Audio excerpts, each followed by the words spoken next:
Neng ning ing Gusti Hong Yuang Surya urip suci manunggal jati puji bekti nyawiji ing Dharma Yuang Arga Satuhu Satuhu Satuhu.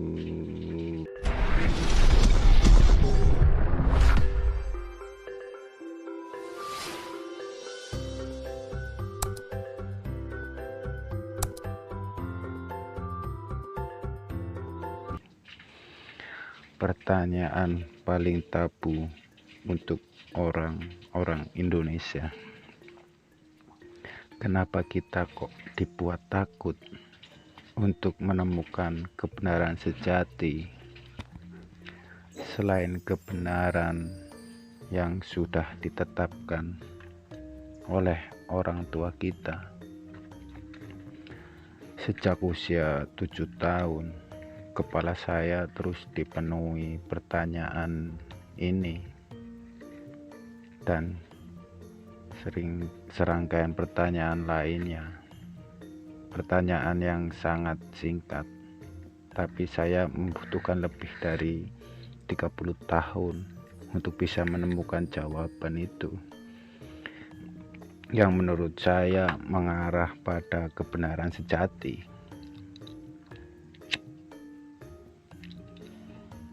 Ketika pada awalnya saya bertanya tentang hal ini pada orang-orang yang saya anggap lebih paham lah dari saya, tapi rata-rata jawabannya mereka merujuk pada yang dikatakan dalam kitab suci. Namun ketika aku coba gali dan gali lagi, jawaban yang diberikan berdasarkan apa yang tertulis di kitab suci tersebut, orang tersebut malah tidak bisa membuat penjelasan yang masuk akal sehat saya. Jawabannya cenderung clash dan sangat umum atau global lah, bahwa manusia itu diciptakan untuk menyembah Tuhan, atau ada juga yang mengatakan untuk beribadah, dan seperti itulah lebih kurangnya dan lebihnya jawabannya seperti itulah. Bagiku justru jawaban semacam itu menimbulkan pertanyaan baru. Benarkah seperti itu? Benarkah Sang Maha Cerdas, pembuat skenario hidup manusia dan makhluk hidup lainnya, mulai yang bersel tunggal sampai yang bersel banyak, seperti kita ini manusia, hanya untuk menyembah, hanya untuk beribadah, dan tidak ada tujuan lain? Lantas untuk apa Tuhan yang sudah maha segalanya masih membutuhkan dan ingin disembah? Apakah Sang Maha itu masih merasa dirinya kurang, masih butuh pengakuan dari manusia atas kekuasaannya yang tiada batas, hingga terus disembah oleh manusia setiap hari, dan bahkan jika mungkin adalah setiap waktu?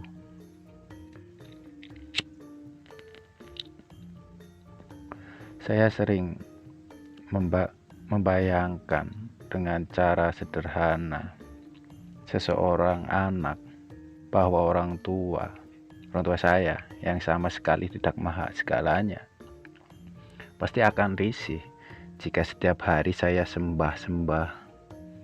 Lalu apalagi kita para tetangga juga ikut-ikutan menyembah orang tua saya. Yang ada mungkin orang tua saya akan menjadi risih terhadap perilaku saya yang menyembahnya secara terus-menerus.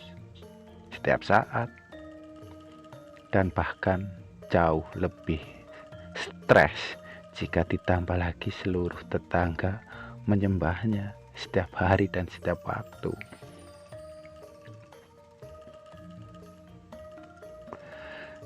Yang masih ingin disembah-sembah itu sepertinya kok lebih mirip manusia atau seorang raja atau pejabat yang masih butuh pengakuan atas eksistensinya lah. Tapi ketika aku coba memperdalam jawaban yang diberikan oleh orang-orang yang aku anggap paham tersebut, coba aku lebih dalami lagi dengan pertanyaan-pertanyaan yang aku ajukan, yang ada bukannya membuat akalku semakin terbuka dan bisa memahami, yang ada aku malah mendapat tekanan atau tuduhan bahwa pertanyaan-pertanyaan logikaku tersebut dianggap sesat, dan itu adalah pertanyaan-pertanyaan setan untuk melemahkan iman manusia. Jika aku ingat kejadian-kejadian masa kecilku yang selalu ingin tahu jawaban logis dari pertanyaanku, jadi ingin tertawa atau setidaknya jadi senyum-senyum sendirilah. Kenapa? Lawong dia yang nggak bisa jawab, alias kemampuan pengetahuannya tentang kehidupan ini yang sangat terbatas, kok malah setan yang disalahkan. Kok malah aku yang dianggap sesat dan telah disusupi pikiran-pikiran setan katanya. Itulah mungkin kenapa banyak di antara kita yang menganut doktrin, ajaran-ajaran agama atau kepercayaan tertentu yang sulit maju akal dan logikanya, karena bukannya mencari tahu dari berbagai sumber. Jika kita memang tidak paham, melainkan malah menyalahkan orang lain atau pihak lain, dan yang paling sering adalah mengambil sosok setan. Iya, sosok setan sebagai kambing hitamnya. Maka sejak itulah aku berhenti bertanya pada orang lain dan berusaha bertanya langsung pada sang sumber. Iya, pada sang sumber kehidupan, yang kebanyakan orang yang menganut ajaran agama atau teis menyebutnya Tuhan. Sementara para ilmuwan yang tidak lagi percaya pada doktrin agama, melainkan lebih percaya pada sebuah pencarian dan pembuktian logis yang membuatnya kecerdasan atau energi, dan bersyukur bahwa pertanyaanku yang langsung aku tujukan padanya sebagai sang sumber kehidupan ini, setahap demi setahap dijawab dengan caranya melalui serangkaian pengalaman yang terjadi di sepanjang hidupku.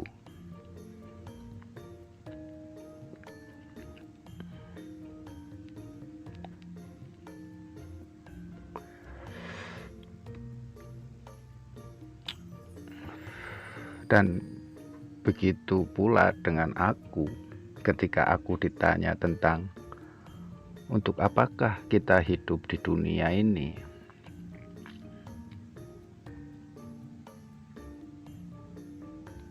Oleh temanku juga seperti yang kayak gitu. maka aku pun akan memulai jawabannya dengan mengajaknya untuk membahas mulai dari sang sumber. Iya, dari sang sumber pembuat kehidupan ini. Terserah apakah kita saat ini percaya bahwa itu namanya Tuhan, Allah, Elia, Yahweh, Yang Widiwasa, dan lain-lain lah, kecerdasan tertinggi, energi atau apapun. Bagi saya silahkan sebut dengan nama yang berbeda-beda. Namun hakikatnya tetaplah satu, bahwa ia adalah sang sumber dari segalanya. Untuk lebih mudahnya saya akan menggunakan sang sumber dengan sebutan Tuhan sajalah. Karena hampir separuh bumi lebih mengenalnya sebagai Tuhan. Mengapa kita perlu memulainya dengan membahas tentang Tuhan? Karena hampir semua percaya dengan adanya Tuhan. Namun ketika ditanya Tuhan itu seperti apa,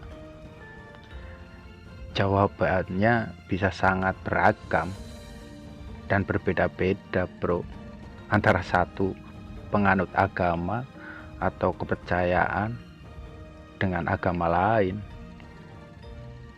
Ya, semuanya tergantung doktrin yang diberikan oleh agamanya masing-masing.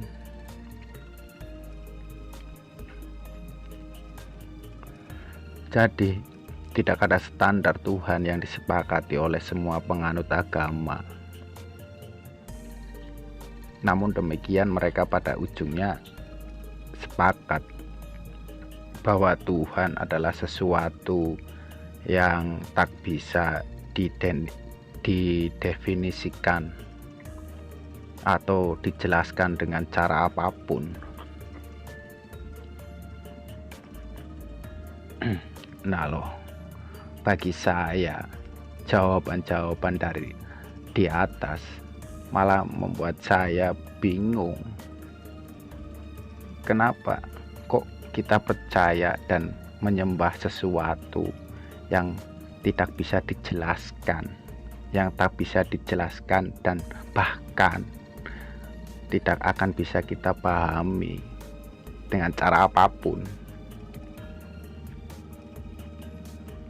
Bagaimana mungkin kita bisa percaya, apalagi menyembah terhadap sesuatu yang tidak jelas dan tidak kita pahami? Logika itulah mungkin yang telah memunculkan fenomena orang mulai tidak percaya pada Tuhan. Karena mungkin logika mereka akan tertawa ketika mengetahui bahwa orang-orang yang percaya pada adanya Tuhan tapi justru sama sekali tidak bisa menjelaskan apa itu Tuhan dan tidak tahu Tuhan itu seperti apa. Pertanyaannya adalah, apakah Tuhan itu memang tidak bisa dijelaskan dan dipahami dengan cara apapun, atau kita saja yang tidak mampu untuk menjelaskannya?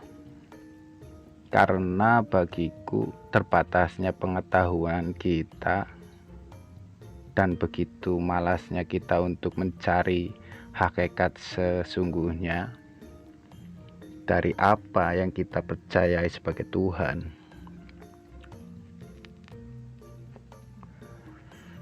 Jadi sebelum kita tiba pada penjelasan untuk apa kita hidup di dunia ini, mari kita mulai membicarakan kita dengan mengenal secara nalar sang sumber atau sang pembuat kehidupan itu sendiri. Bagaimana kita bisa mengetahui tujuan adanya kehidupan ini jika kita saja tidak kenal dengan hakikat sang pembuat kehidupan.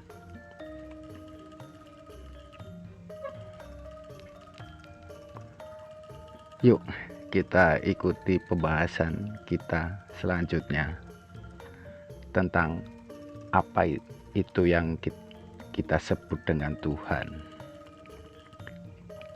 yang kita percayai, agar kita tidak terjebak pada pemikiran seperti kebanyakan orang bahwa Tuhan itu adalah sosok yang maha segalanya. Tapi kita sama sekali tidak tahu seperti apa dan bahkan tidak bisa menjelaskannya secara masuk akal.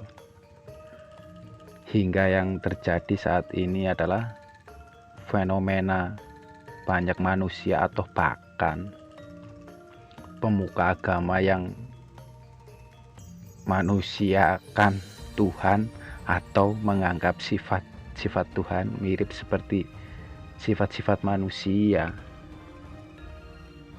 Tuhan itu benci, punya kebencian. Tuhan itu marah. Tuhan itu mudah tersinggung dan bisa merasa terhina. Tuhan itu mengutuk. Tuhan itu melaknat.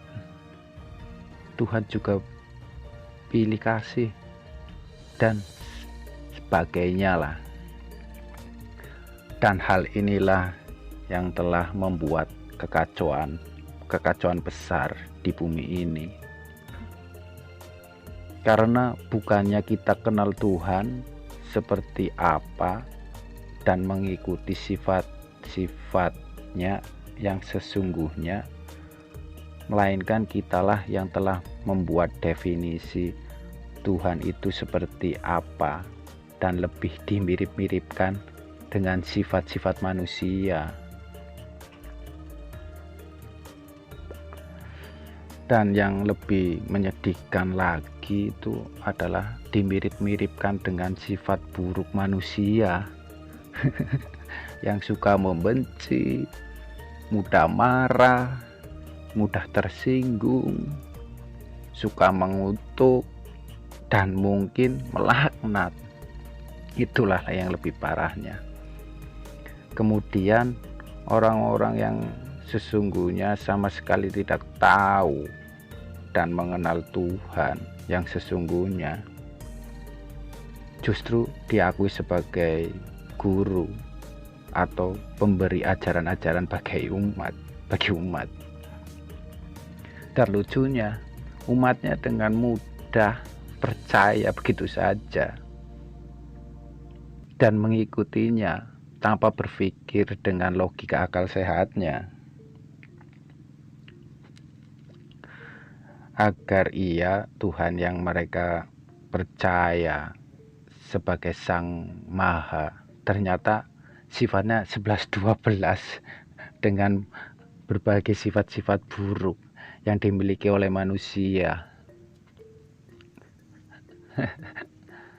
Semoga setelah kita mengenali betul hakikat dan Tuhan yang sesungguhnya, dengan mendengarkan video saya ini tentang Tuhan, kita justru akan mengikuti sifat Tuhan yang sesungguhnya dan bukan Tuhan yang sifatnya dimirip-miripkan dengan manusia, bro. Tapi pun, salam cinta dan cahaya. Namaste. Semoga semua makhluk hidup berbahagia. Rahayu Sagung Dumadi.